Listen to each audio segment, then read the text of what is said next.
2024 সালের ছাত্র জনতার গণ অভ্যুত্থান এই সকল লড়াইয়ের আকাঙ্ক্ষাকে ধারণ করেই আমরা নতুন বাংলাদেশ বিনির্মাণ করব এবং সেই লক্ষ্যে এনসিপি কাজ করে যাচ্ছে। এবং আমরা বলেছি যে 1971 সালে মুক্তিযুদ্ধের মধ্য দিয়ে আমরা একটি স্বাধীন রাষ্ট্র পেলেও আমাদের যে সার্বভৌমত্ব, সেই সার্বভৌমত্ব বারবার হুমকির মুখে পড়েছে। আমাদের যে গণতান্ত্রিক প্রতিষ্ঠানসমূহ বারবার ভেঙে পড়েছে। আমরা একটি গণতান্ত্রিক সংবিধান গড়ে তুলতে পারিনি। একটি একদলীয় সংবিধানের মাধ্যমে ফ্যাসিজম এবং একদলীয় স্বৈরতন্ত্রের বীজ বপন করা হয়েছিল। ফলে আমরা বলেছি যে একটি নতুন প্রজাতন্ত্র আমাদের গড়তে হবে এবং তার জন্য একটি নতুন সংবিধান এবং গণপরিষদ নির্বাচনের প্রয়োজন।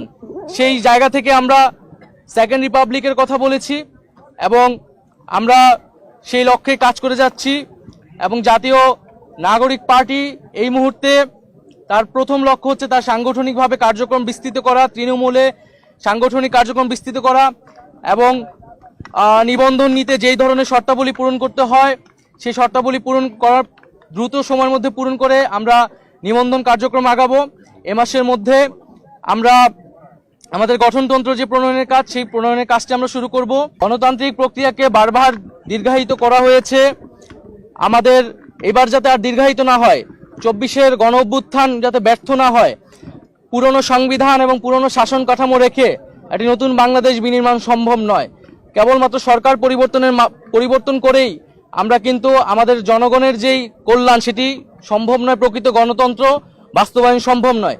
সেজন্য আমরা বলছি যে আমরা যেহেতু এই 24 সালে গণ অভ্যুত্থান হয়েছে, ছাত্র জনতা রক্ত দিয়েছে, আমরা কেবল সরকার পরিবর্তন নয় বরং শাসন কাঠামো সহ পুরো সাংবিধানিক পরিবর্তন করে নতুন একটি বাংলাদেশের যাত্রা শুরু করতে চাই, যেখানে প্রকৃত গণতন্ত্র, ইনসাফ এবং সাম্য নিশ্চিত করা সম্ভব হবে। আমরা জুলাই গণ অভ্যুত্থানে সংগঠিত যে গণহত্যা, সে গণহত্যার বিচার দ্রুত সময়ের মধ্যে কার্যকর দেখতে চাই এবং বিচারিক প্রক্রিয়ার মাধ্যমে আওয়ামী লীগের রাজনৈতিক ফয়সালা এই বাংলার মাটিতে করতে হবে।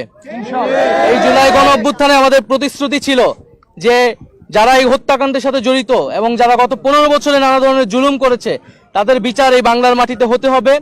এবং আমরা অন্তর্বর্তী সরকারের প্রতি আহ্বান থাকবে দ্রুত সময়ের মধ্যেই এই বিচার বাংলাদেশের মানুষ দেখতে চায় এবং বিচারের পরে যে সংস্কার কার্যক্রম, জাতীয় ঐক্যমত্য যে কমিশন রয়েছে, দ্রুত জাতীয় সংলাপে গিয়ে আমাদের যে জুলাই সনদ এবং যে জুলাই ঘোষণাপত্র তার দ্রুত বাস্তবায়ন আমরা দেখতে চাই।